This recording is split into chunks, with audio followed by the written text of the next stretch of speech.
afectuoso saludo a usted que se encuentra desde su hogar hoy viendo, como todas las semanas, Sobre la Mesa. Bienvenida, bienvenido a su programa en el que tratamos siempre de informar, de analizar y de debatir sobre temas de realidad nacional e internacional. Mi nombre es Natalia Rodríguez y como siempre los voy a acompañar en la primera parte de este programa y conmigo se encuentra, como siempre también, Luis Emilio Jiménez, mi compañero. Hola Luis Emilio. Muchas gracias por la presentación, Natalia, y gracias a ustedes por acompañarnos, igual como todas las semanas. El día de hoy tenemos un programa bastante interesante, también sobre política internacional, y es que como hemos visto, la realidad muchas veces nos empuja, nos lleva aceleradamente a conocer diversos eventos, pero algunos de ellos muchas veces carecen de la profundidad que nosotros quisiéramos desarrollar. El debate ciertamente se extiende, va muchísimo más allá de lo que se nos presenta y bueno, como parte de las funciones, de los mandatos que tienen las universidades, en este caso principalmente las universidades públicas, está precisamente poder desdoblar estas temáticas y ofrecérselas a ustedes mediante este tipo de programas. Natalia. Así es, Luis Emilio. Es importante que en el contexto de la globalización analicemos todos estos temas que, como usted bien dice, muchas veces se nos da una parte quizás de la información o no se nos analizan todas las aristas del tema. Así que eso es lo que vamos a hacer hoy con el tema que les traemos. Bien, para entrar en materia, habría que decir entonces que ante el cese de la Guerra Fría, el paradigma de seguridad de Occidente dio por superadas las amenazas globales a la estabilidad mundial. Es decir, que de la mano con la caída del muro de Berlín se acabarían las disputas fronterizas, los conflictos interestatales, los incidentes militarizados, el uso de la fuerza como instrumento de la política exterior. Esto significó que las preocupaciones sobre seguridad pasaran a centrarse en nuevas amenazas como el narcotráfico, el tráfico internacional de armas, el lavado de dinero y el terrorismo. Sin embargo, hoy día Corea del Norte le vuelve a recordar al mundo que la discusión sobre armas nucleares como contrapartida a intereses geopolíticos permanece muy vigente. ¿En qué consiste el conflicto? ¿En qué consiste el conflicto? ¿Cuál es la amenaza real? ¿Se trata al final de cuentas de una paranoia justificada o por el contrario existen condiciones reales para considerar que la amenaza de la vida está en entredicho? Corea del Norte, una amenaza a la seguridad mundial, así entre pregunta, hoy en Sobre la Mesa.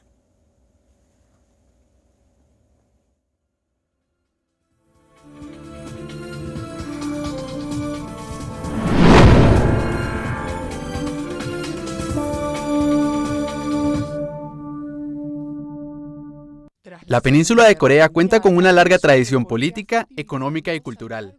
En 1948, luego de la Segunda Guerra Mundial, esta península se dividió en República Popular Democrática de Corea, al norte, y República de Corea, al sur, esto bajo la influencia de los soviéticos y estadounidenses. Esta pugna dio inicio al conflicto armado conocido como la Guerra de Corea, cuyo auge se extendió de 1950 a 1953.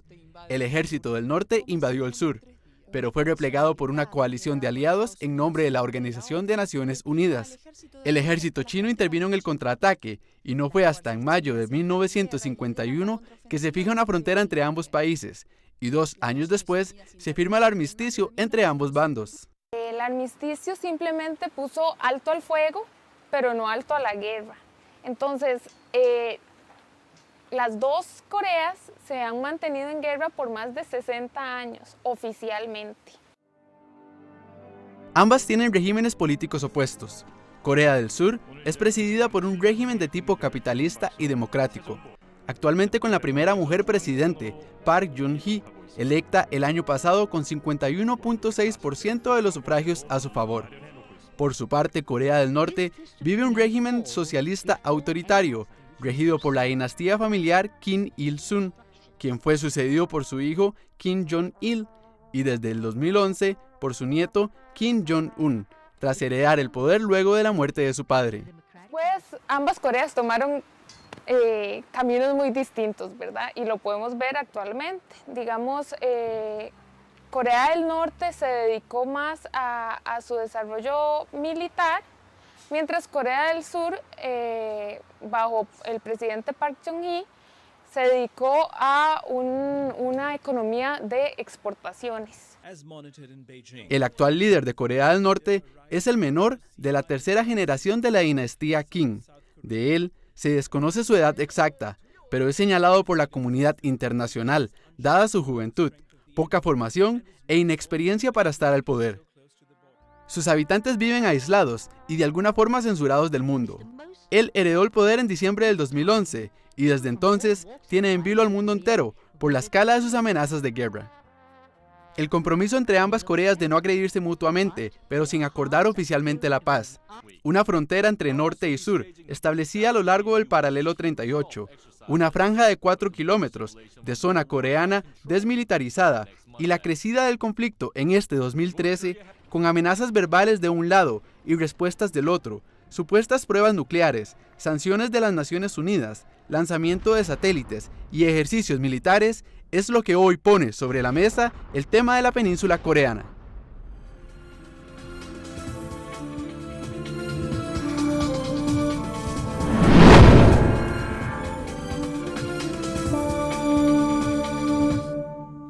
¿Es Corea del Norte una verdadera amenaza a la seguridad mundial? Ese es el tema que estamos colocando hoy sobre la mesa.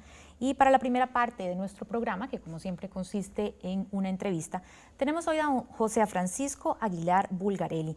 Él es periodista, es abogado, es estudioso del tema de Corea y fue presidente del Instituto Latinoamericano para el Estudio de la Idea Suche. Muchas gracias, don José Francisco, por acompañarnos hoy en Sobre la Mesa. Buenas noches.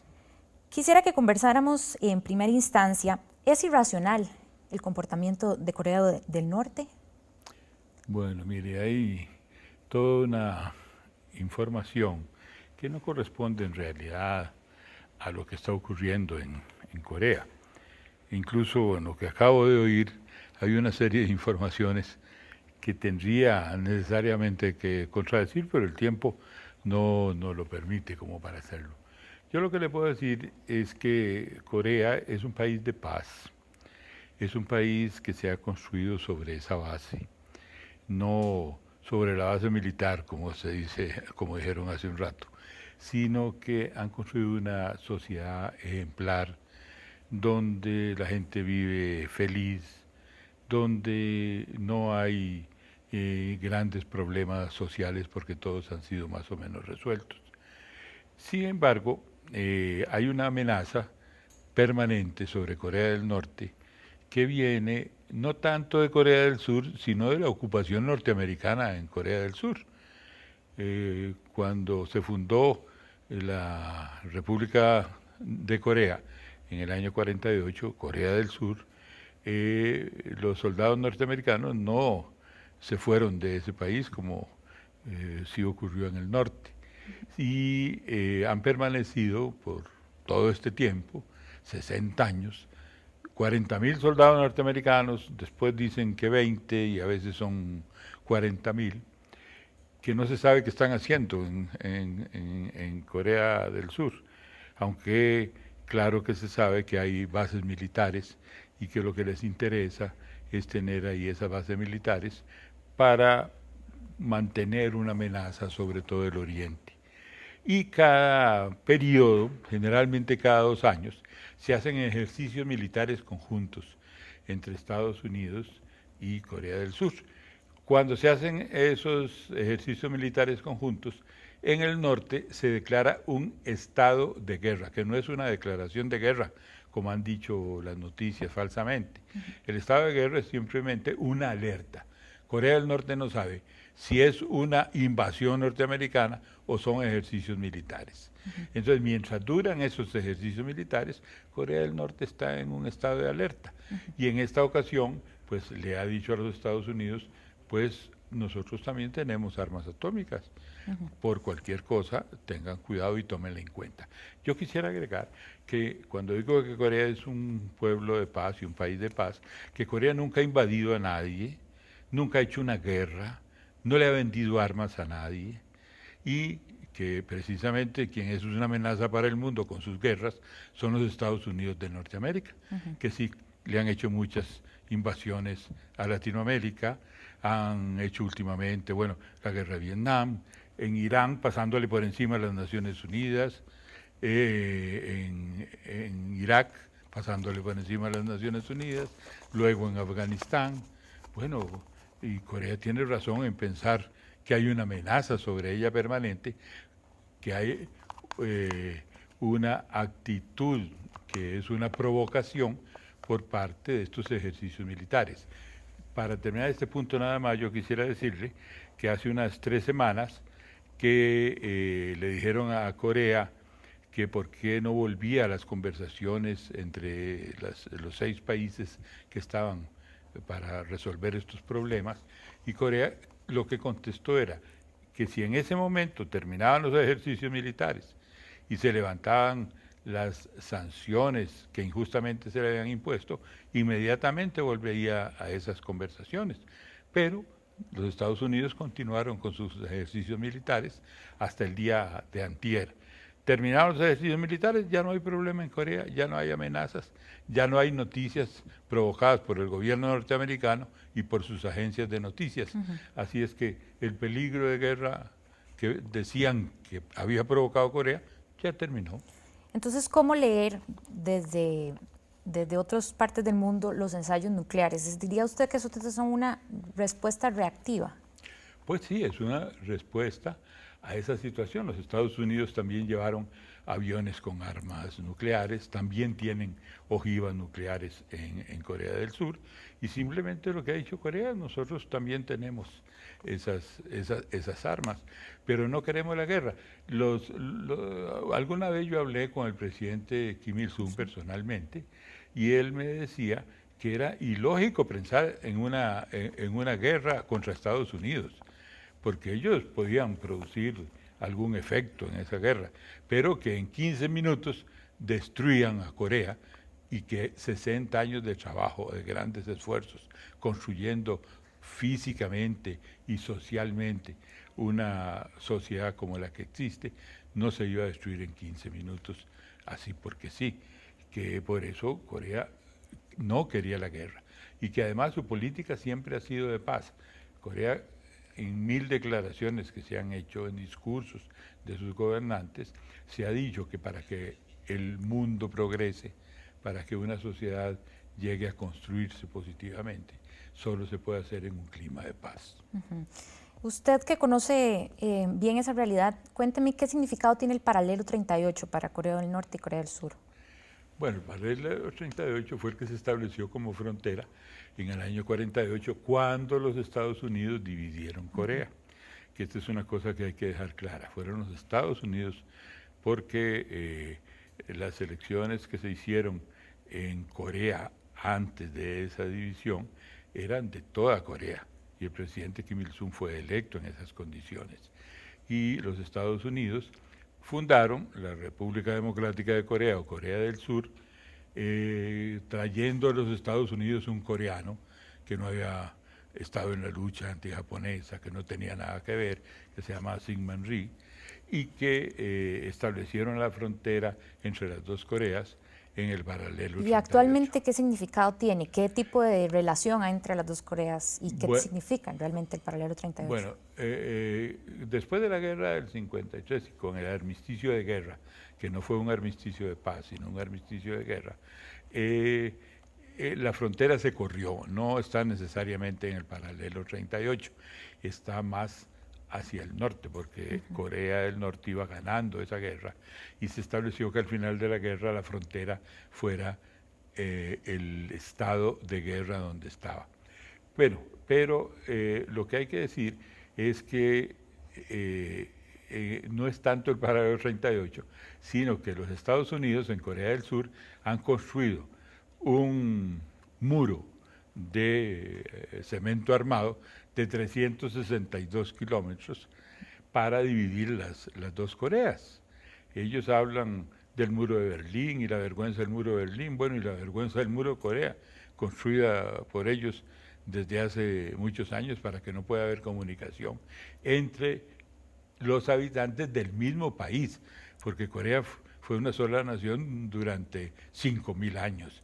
Y ahora lo dividieron y parte de las familias está en el norte y parte en el sur. En las dos partes existe la voluntad de la reunificación. En Corea del Norte, en los kinders donde van los niños, hay un trencito para que jueguen. Y ese trencito en Corea del Norte va de Pyongyang, que es la capital del norte, a Seúl, que es la capital del sur. Y hay una voluntad de reunificarse. En el sur también existe esa misma voluntad. Gran cantidad de personas del sur van como turistas por mar cuando hay condiciones políticas al norte, a las montañas de Kumgangsan a pasar sus vacaciones.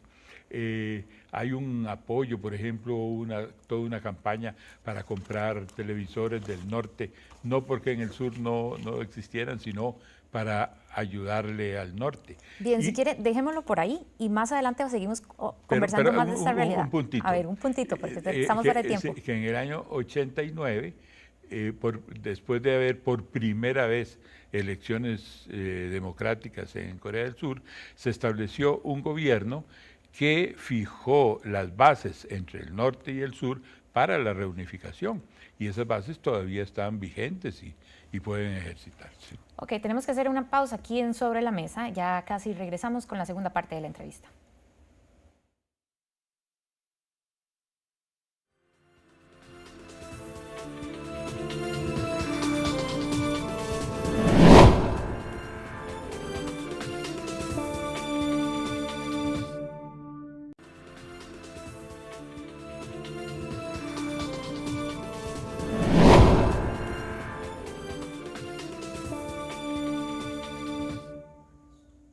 Volvemos a Sobre la Mesa, hoy conversando sobre si Corea del Norte es realmente una amenaza a la seguridad mundial, y hemos querido preparar un programa en el que tengamos las dos caras de la moneda, las dos versiones del tema. Y para la primera parte hemos estado conversando con don José Francisco Aguilar Bulgarelli.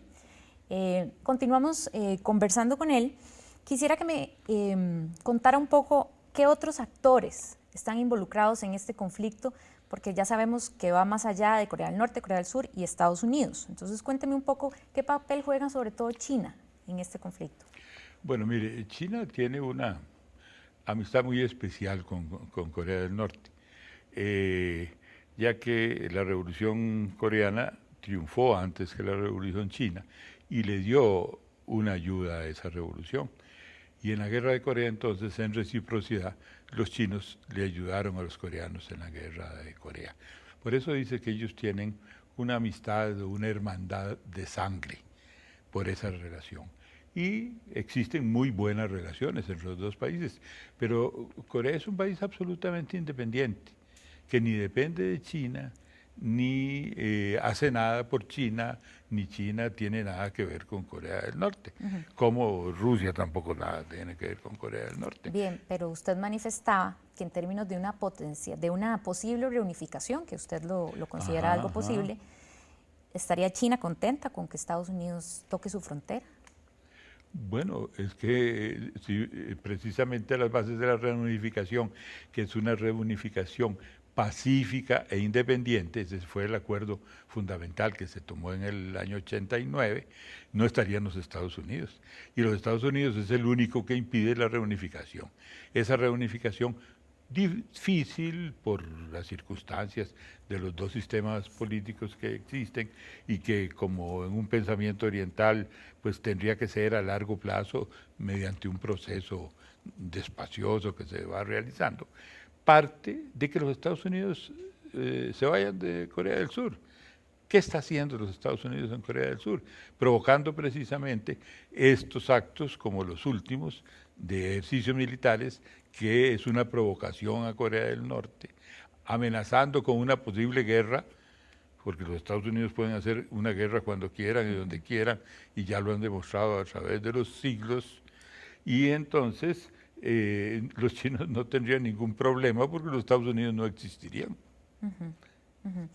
¿Considera usted que todo el tema nuclear en Corea del Norte es como una carta diplomática que ellos se juegan, como para defenderse, como para decir, aquí estamos? Ellos lo que dicen es que pues, el desarrollo nuclear es con fines pacíficos en Corea, pero han producido armas atómicas precisamente en defensa. Y ellos están dispuestos a terminar con ese proceso siempre que las circunstancias se den. Pero mientras estén los Estados Unidos en Corea del Sur y hagan sus ejercicios militares y sean una amenaza para el norte responderá en ese mismo territorio. No son los coreanos los que quieren la guerra, ni los que provocan la guerra. Los guerreristas son los Estados Unidos, y eso nadie lo duda. Y ante esta proliferación nuclear, o más bien, ¿ve usted posible una escalada en la proliferación nuclear en el sudeste asiático, países, por ejemplo, como Libia, como Irán, ante el ejemplo de Corea del Norte, digamos, de que esto sirve como para marcar territorio? Pues mire, en eso no es problema de Corea del Norte, es un problema de política internacional. Posiblemente el país más peligroso en toda esa zona es Israel, que nadie duda de que tiene sus armas atómicas y que los Estados Unidos se hacen los tontos si no lo quieren ver. Y no hay país que haya irrespetado más acuerdos de las Naciones Unidas que Israel, y ahí nadie dice nada, ni es una amenaza, y Estados Unidos le sigue ayudando, y ahora Estados Unidos piensa intervenir en Siria, e irá a tirar una bomba atómica en Siria. Todo puede ser. Con Estados Unidos no podemos esperar cualquier cosa. Ya para ir finalizando, ¿cómo lee usted que evolucionará esta situación que está pasando actualmente? Mire, no pasará mayor cosa. Va a ocurrir lo que ocurre siempre. Antier terminaron los ejercicios militares, volvió la tranquilidad. En Corea del Sur todo el mundo está tranquilo. No se han intranquilizado porque saben que es un episodio que se ha repetido muchas veces. Ya las noticias también de las agencias norteamericanas provocadas por el gobierno norteamericano posiblemente no hablen de Corea en mucho tiempo. Corea no tiene ningún interés en seguir hablando sobre el tema, y esperemos los próximos ejercicios militares para que se repita otra historia como esta. ¿Piensa usted entonces que todo es manipulación mediática? Exactamente, fundamentalmente es eso. Y yo quería hacer un agregado, ya que vamos a terminar. Usted decía que este programa tiene dos partes. La primera parte, una es la que yo dije, que defiendo a Corea del Norte. La que ataca a Corea del Norte fue la primera. Ese reportaje que hicieron, lleno de falsedades, esa era la otra parte. Yo espero que la tercera parte no sea en contra, sino que sea ecuánime, que sea la que todos esperamos, de analizar las cosas a partir de la realidad. Bien, claro, no, sí. Como le digo, es sorpresa porque tampoco yo sé qué posición tendrán nuestros analistas en este momento. Ya como una última pregunta, en Costa Rica hay muchas personas que comulgan con la idea Suche. Me contaba usted mientras preparábamos esta entrevista. Quisiera que me contara un poco más sobre este tema que tal vez es un poco desconocido por muchos costarricenses. Bueno, mire, la idea Suche es una idea filosófica, una forma de vida humanocentrista, que dice que el hombre es dueño de todo y que lo decide todo. Entonces, sobre esta idea filosófica se puede construir una sociedad. Los coreanos han construido una sociedad socialista que tiene esas bases y que sería imposible explicarlo en cortos minutos. Pero también dicen los coreanos que ellos no están exportando ninguna revolución, ni siquiera su sistema. Que cada país debe encontrar su propio Suche, es decir, debe ser independiente de acuerdo a su propia realidad y al momento histórico en que vive. Y entonces una revolución suchiana en Corea nada tiene que ver con una revolución suchiana en América Latina o en África. Y los coreanos no tienen ningún interés en exportar ni revoluciones ni sistemas políticos, pero sí de divulgar lo que es una filosofía de vida que es muy positiva, donde las masas populares son las dueñas de la sociedad. Y en Corea, que se habla y se critica un poco la cuestión del liderazgo, también se podría explicar mucho con base en la idea Suche, en donde el líder es el que representa los intereses de esas masas populares efectiva y realmente, y no un dictador que manda y hace lo que le da la gana. Definitivamente eso no es así. Y sobre el Instituto Latinoamericano para el Estudio de la EDH, ¿tiene una representación en nuestro país? ¿Se reúnen sus miembros? Bueno, mire, yo he sido 30 años presidente del instituto, hace unos 2 o 3 años dejé esa presidencia. Aquí más de 200 profesores universitarios han ido a estudiar la EDH a Corea, existen grupos de estudio, existe una directiva, se está trabajando en eso, en toda América Latina. Ahora en el mes de marzo estuve yo en México precisamente, en una reunión del Instituto Latinoamericano, en donde hubo representaciones de casi todos los países de América Latina, donde existen institutos. Bien. Muchas gracias por habernos acompañado. Ya se nos está agotando el tiempo, pero sin duda muy interesante conocer esta perspectiva de la que normalmente tenemos menos información disponible, por lo menos de este lado del mundo. No, y estoy a la orden, cualquier otro programa en que podemos hablar más de la EDH o de Corea. Yo estoy feliz. En todo caso, me voy a quedar aquí oyendo a los compañeros, ¿verdad? Y a lo mejor ellos me invitan a hablar también. Vamos a ver qué pasa. Bueno, muy bien, llegamos al final de la primera parte de Sobre la Mesa, pero no se vaya porque en la segunda parte tenemos el análisis de esta entrevista. Ya casi regresamos.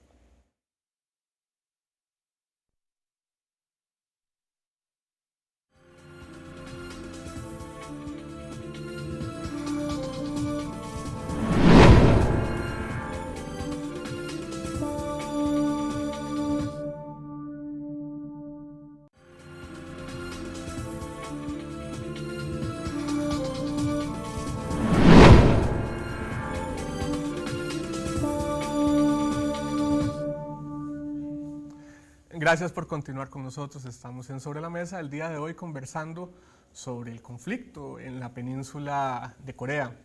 Sin duda, la primera parte, he de reconocer que me deja un poco descolocado porque ciertamente, que uno está un poco acostumbrado a lecturas distintas de este conflicto, de forma tal que en la etapa de análisis pues intentaremos profundizar un poco, darle perspectiva precisamente a esta discusión. Para ello, el día de hoy nos acompañan 2 personas. En primera instancia, presento a la señora Gabriela Santiago Lobo, especialista en estudios regionales asiáticos, quien además pues estuvo por allá, por Corea del Sur, pues varios años, de forma tal que el criterio es bastante informado. Adicionalmente nos acompaña el señor Alejandro Barahona Kruger, politólogo y relacionista internacional, quien también se ha dedicado al estudio de esta temática. A los 2 les agradezco mucho que nos hayan acompañado. Para empezar, como estaba adelantando, ciertamente yo quedo un poco digamos, descolocado de la primera parte porque es una lectura distinta a la que uno normalmente encuentra en medios de comunicación y en literatura sobre este tema. Quisieras tener una primera reacción de parte de ustedes. ¿Qué opinión les merece esta primera parte del programa? Alejandro. Bueno, muchas gracias, buenas noches. En primer lugar tenemos que entender, y desde esa perspectiva voy a iniciar, que aquí tenemos 2 visiones ideológicas y 2 visiones de mundo.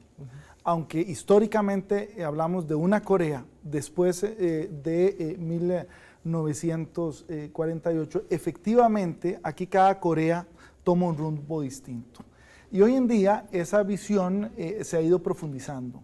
Ahora, yo tengo que agregar a esto que para mí, como politólogo y relacionista internacional, cualquier país que tenga capacidad nuclear es una amenaza para el mundo entero. Porque el armamento nuclear no solo tiene fines defensivos, también puede tener fines ofensivos. Y desde la tradición democrática de Costa Rica, realmente un país que desea la paz, efectivamente manifiesta, como lo ha hecho Costa Rica, una vocación de desarme y de respeto al derecho internacional que efectivamente es totalmente incompatible con el tema del desarrollo de capacidad nuclear. Bueno, la discusión nuclear, la discusión sobre el desarme, la discusión sobre la proliferación la podemos desarrollar un poquito más adelante. Yo quería, Gabriela, que nos dieras tus primeras impresiones. Bueno, primero muchas gracias por invitarme. A nivel de la entrevista realizada con don Francisco, bueno, yo tengo que añadir algunas cosas. Sí estoy de acuerdo que ha habido un poco de desinformación mediática, pero a pesar de eso hay algunas cosas que puntualizar. En cuanto a la ideología del que don Francisco hablaba, Juche, ha sido una ideología que trataba la autosuficiencia económica del país, que trataba una independencia política, pero que poco a poco se fue convirtiendo en un culto a la personalidad del líder y por ende de la familia, y que ha sido traspasado generación tras generación, ¿verdad? Conforme se ha ido pasando la batuta. Dentro de esa misma ideología que don Francisco mencionaba también, que no había nada militar, en un discurso de Kim Jong-il se hizo un cambio, y también en uno de sus libros publicados, y se establece la prioridad del ejército como uno de los pilares de dicha ideología. Entonces, en eso sí discrepamos un poco. Yo quisiera plantearle la pregunta que se planteó en el set anterior, y es, a ver, existe una situación de conflicto, el telón de fondo es la existencia de armas nucleares por parte, en este caso, de Corea del Norte. Ya se nos dijo que no es el único país que tiene Corea del Norte, que no es el único país que tiene material nuclear. Sin embargo, a la vuelta del camino también observamos que este recurso se ha convertido, por decirlo así, en un elemento que ha permitido la autodeterminación de este país. Por ejemplo, se observa, de alguna manera lo que se dice es que el recurso nuclear lo ha inmunizado a Corea del Norte de intervenciones, como no pudo inmunizar, por ejemplo, a Siria, Afganistán, Irak, que sí ha sido objeto de intervenciones. Esto lo traigo a colación un poco para ver si el comportamiento de las distintas partes involucradas en este conflicto, en este tema, es un comportamiento irracional. Bueno, yo creo que a pesar de que el tema nuclear es el principal, creo que los diferentes países involucrados, las diferentes partes, no solo toman eso a consideración. También en caso de una eventual guerra, lo cual creo que la posibilidad es lejana, pero existe, no solo con las dos Coreas se verían influenciadas, también serían sus socios, Estados Unidos, China, Japón, Rusia, todos los países involucrados. ¿Por qué? Porque hay materia migratoria. ¿Por qué? Porque hay materia de recursos naturales, por política. ¿Qué va a pasar a nivel interno con las dos Coreas? ¿Qué va a pasar con sus relaciones estrechas con China por parte de Corea del Norte y las relaciones con Corea del Sur y Estados Unidos? ¿Por qué razón es que se hace tanto énfasis en la participación de Estados Unidos en este conflicto? Alejandro. Bueno, antes de responderle a esa pregunta, yo quisiera plantearle lo siguiente. Joseph Nye plantea que la capacidad de influencia de los países se divide entre aquellos países que tienen una intención de influencia dura, basada principalmente en su capacidad militar, y eso reside en el armamento nuclear, y su capacidad o influencia blanda, que se traduce más bien en aquella capacidad de uso no militar, y especialmente lo entendemos cuando vemos el tema comercial. Esto lo digo porque aquí efectivamente tenemos que entender en términos de la naturaleza de las relaciones internacionales que hay estados que se han inclinado efectivamente por tener una mayor influencia, capacidad suave, y en este caso Corea del Norte específicamente por tener una capacidad de influencia dura. Y esto puede significar dos cosas, una base defensiva, pero también una base, vamos a decirlo, de influencia a otros actores del concierto internacional que efectivamente residen su poder en el armamento nuclear. Entonces, cuando entendemos estas dos dimensiones, tenemos que irnos ahora sí a ese pequeño grupo de países que tienen capacidad nuclear, y ahí es cuando nos damos cuenta efectivamente que no gusta la participación de Corea del Norte en el seno de esos países con capacidad nuclear. ¿Por qué? ¿Por qué? Bueno, porque efectivamente vamos a decir que Corea del Norte no responde al concierto internacional de naciones representado en las Naciones Unidas. O sea, ¿qué quiero decir con esto? El espacio de intercambio, vamos a decir, de diálogo entre aquellos países que tienen capacidad nuclear está en Naciones Unidas. Y Corea del Norte se ha aislado de ese diálogo, vamos a decir, con otros países con capacidad militar. Entonces, claro, aquí Estados Unidos vamos a plantearlo así, ha, por supuesto, apuntalado, dirigido su oposición, su resistencia a que Corea del Norte desarrolle armas nucleares, pero no es el único caso, ¿verdad? Entonces, desde esta perspectiva, lo que tenemos que entender es que Estados Unidos, con una presencia histórica importante en Asia y que ahora quiere efectivamente, vamos a decir, dedicarse a Asia, Pacífico, como una área de influencia directa, tiene que mantener la situación de la península coreana en un ambiente de desarrollo que no le afecte los planes de desarrollo que tiene en Asia. Luego quiero que regresemos con ese tema.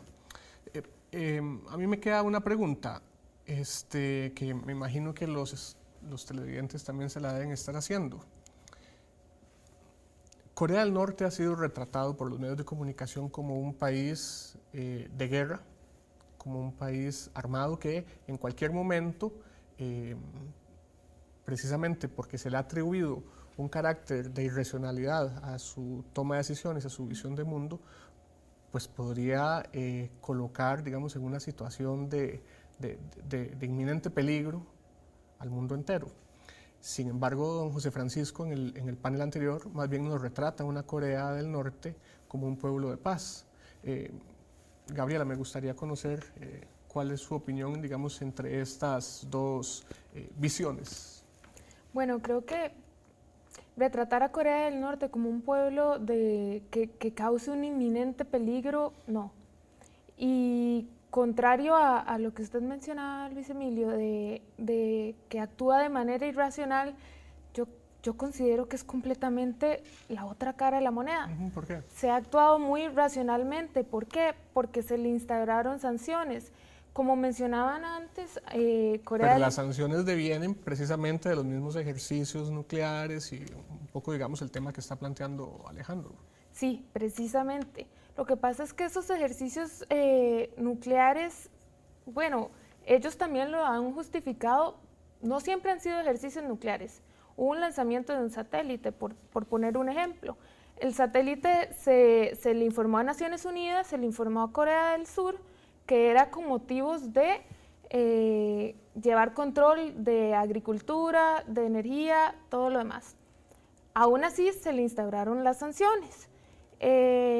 Corea del Norte, a partir de eso, es que se desarrolló todo el conflicto que hemos vivido y hemos visto en los últimos 2 meses. Es que a mí me cuesta mucho entender, digamos, esta situación precisamente porque cuando uno se pone a ver el expediente, uno encuentra, por ejemplo, un Corea que renuncia al Tratado de No Proliferación Nuclear de Naciones Unidas, encuentra, por ejemplo, que ha realizado pruebas nucleares en 2006, 2009, 2012, que ignora sanciones de las Naciones Unidas, se le atribuye el hundimiento de un navío de Corea del Sur, está el lanzamiento de este satélite. Entonces, a ver, que uno tiene un panorama un poco, qué decir, digamos, complicado, que le puede sugerir a uno que quizás, un poco utilizando un eufemismo, no se trate de un pueblo de paz. Y si a eso uno le suma, digamos, una declaración que me encontré en algún momento, que Kim Jong-il le dijo a su padre, bueno, es que el mundo no merece existir sin una Corea del Norte. Y esta Corea del Norte realiza digamos, este proyecto nuclear, pues parece que la imagen que se genera alrededor de Corea del Norte pues es otra a la que un poco vos estás planteando. Bueno, yo iba más hacia el sentido de si las acciones han sido racionales. Okay. Racionales a nivel de si ha actuado de forma militar, sí lo ha hecho, pero yo creo que todo ha sido calculado, tiene fines. Por ejemplo, ahora con estos actos, ¿cuál ha sido el fin de Kim Jong-un? Lo que comentábamos, darse a conocer un poco a la comunidad internacional. ¿Por qué? Porque es un líder muy joven, necesita validarse a sí mismo a nivel internacional. Su pueblo ya lo aceptó. Vamos a tener que diferenciar un poco, y eso lo vamos a dejar para la segunda parte, lo que es la figura propiamente de quien tiene a cargo las riendas de gobierno y, digamos, el devenir histórico de lo que ha sido Corea del Norte. Estamos en Sobre la Mesa. Vamos a ir a una pausa y ya casi regresamos.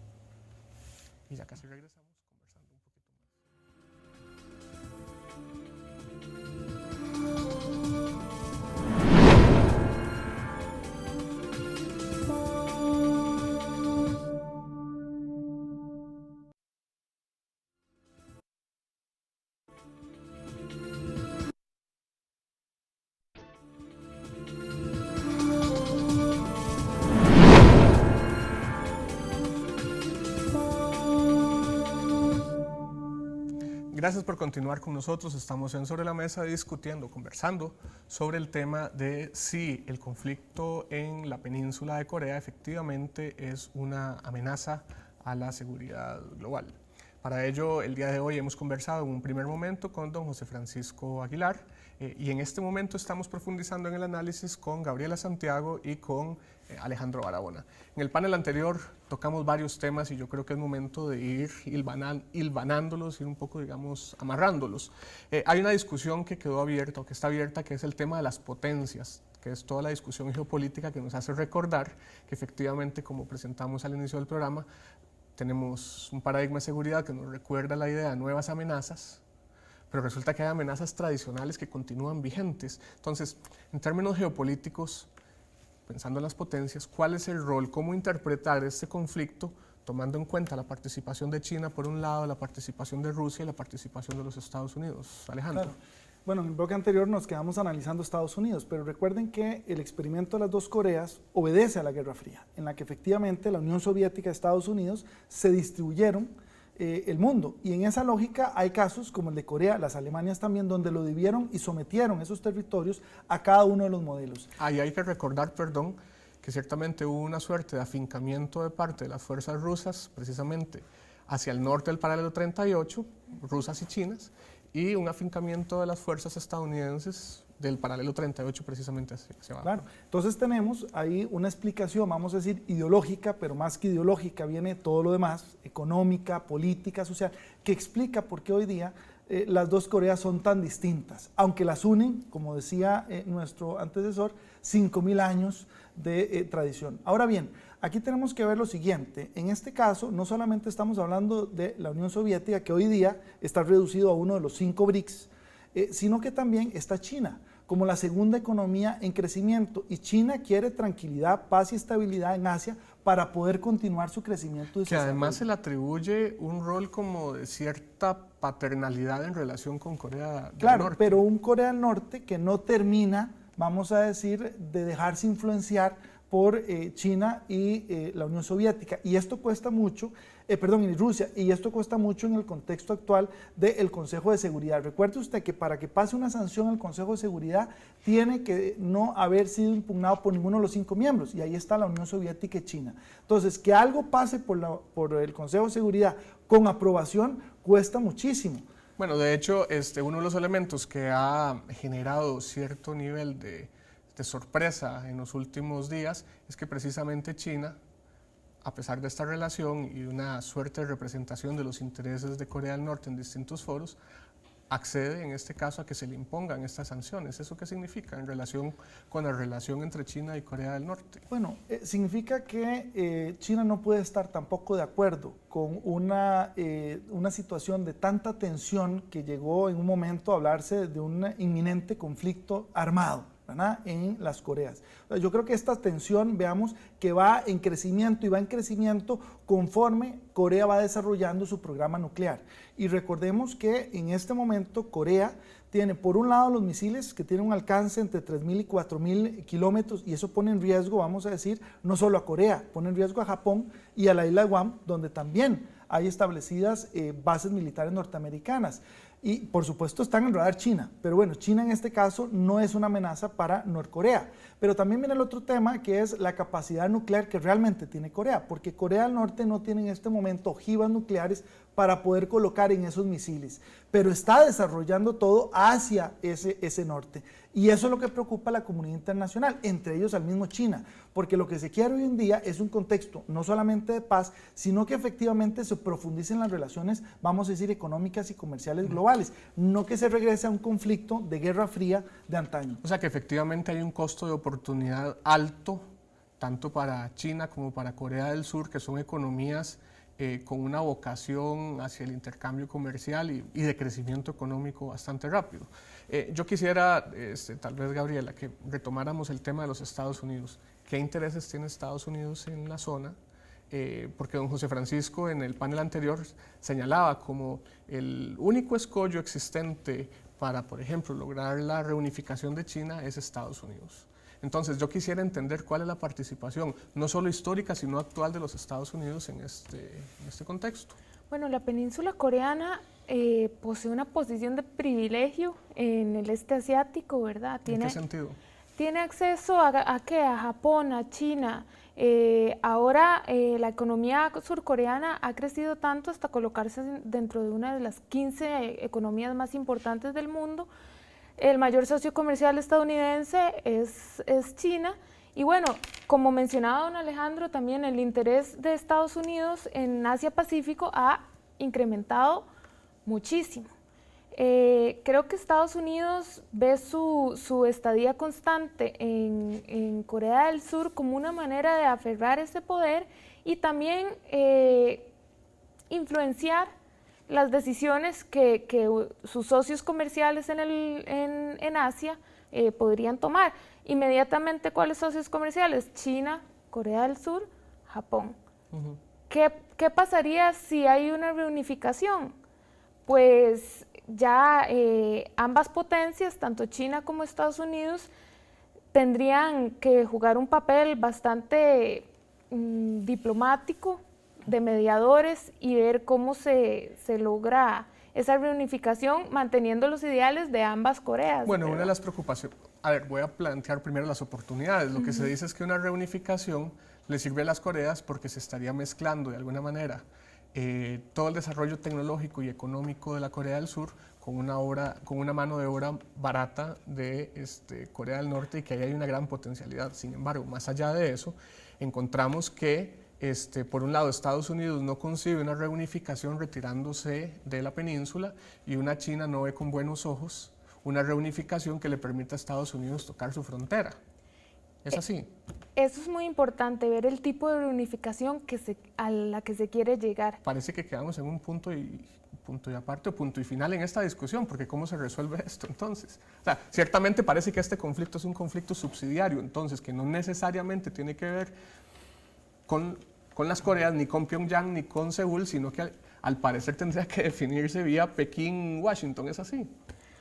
Pues yo considero que tal vez no tan extremo, pero sí, la influencia de ambos países es enorme, y ambos tienen que velar por sus intereses, tanto económicos como políticos. ¿Por qué? Porque si hay una reunificación a la fuerza, habría una migración enorme de Corea del Norte hacia China.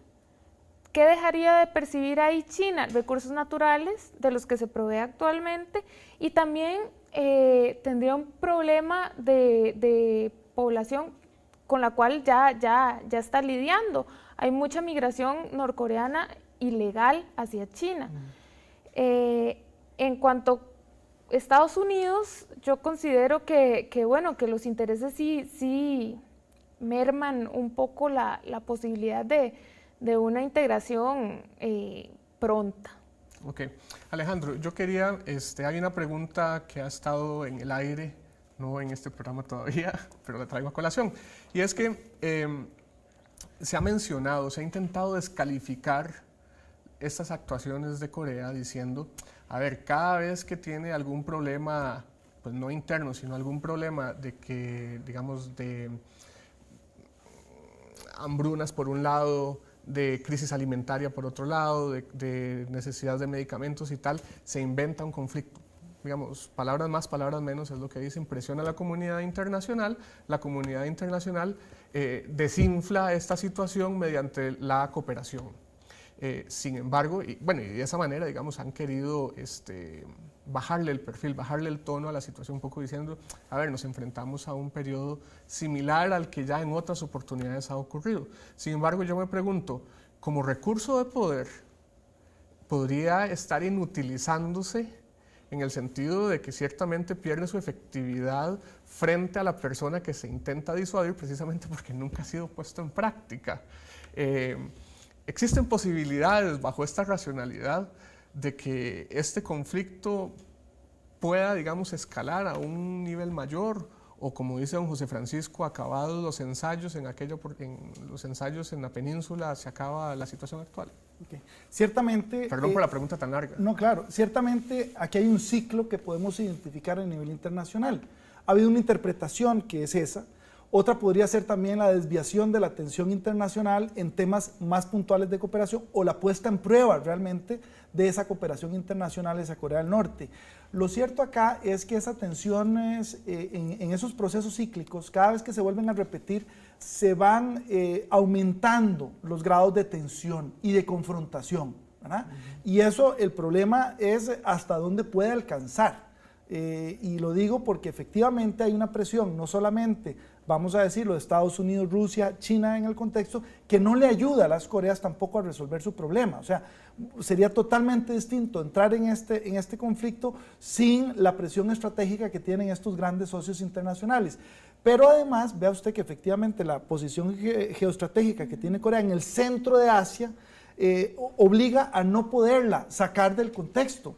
O sea, es una pieza con la que hay que jugar y que efectivamente veamos que en este momento tanto Asia como América Latina son las dos regiones del mundo que más están creciendo y eso es lo que necesitan economías como Estados Unidos y como Europa. Entonces, la casualidad un poco en términos de estos contextos ayuda, no solamente vamos a plantearlo a estas regiones, sino que también vuelve la atención de Estados Unidos, de Europa, y de la misma China a esos mercados emergentes. Sí, importantes. Alejandro, nos acercamos al final del programa y quisiera preguntarles a los dos si la ruta diplomática es una ruta factible en este conflicto y empezamos con usted, Gabriela. Bueno, yo creo que es la única ruta a seguir. Se tienen que llegar a entendimientos entre las dos partes, a pesar de que el actual gobierno de Corea del Sur ha sido un poco echado para atrás en cuanto a negociar las sanciones impuestas, pero creo que es la única vía viable para solventar el conflicto que actualmente poseen las dos Coreas. Sí. Alejandro. Partiendo del hecho de que también los dos gobiernos están estrenando, tanto en Corea del Norte como Corea del Sur, y que se están probando mutuamente realmente en este proceso también. También el primer ministro japonés. También el secretario de Estado de los Estados Unidos. Recuerde usted China también acaba de cambiar. Entonces tenemos también que entender un poco este proceso como un normal acomodo también de los líderes en la región. Pero contestando puntualmente la pregunta, yo como costarricense tengo que pensar que la única opción debe ser la diplomática, a partir de varios principios globalmente aceptados por la mayoría de países del mundo. Estoy hablando de los derechos humanos, estoy hablando del derecho internacional, por supuesto que estoy hablando de la democracia, y son elementos en el que Corea tiene que entrar a jugar porque el poder duro cuesta mucho mantenerlo. O sea, la capacidad nuclear militar es tremendamente costosa para un país como Corea. Quizás la opción para Corea del Norte es empezar a buscar también otras opciones, no solo de apertura, sino vamos a decirlo también de influencia internacional que podría arrancar, por ejemplo, con elementos culturales, que sé que es un país muy rico de ese tipo de tradiciones. Entonces, vamos a plantearlo en una lógica un poco más amplia, pero también desde un punto de vista estratégico, las Coreas van a seguir en la mesa y no será la última vez que abordemos el tema. Alejandro, muchas gracias. Gabriela, muchas gracias a los dos por habernos acompañado el día de hoy.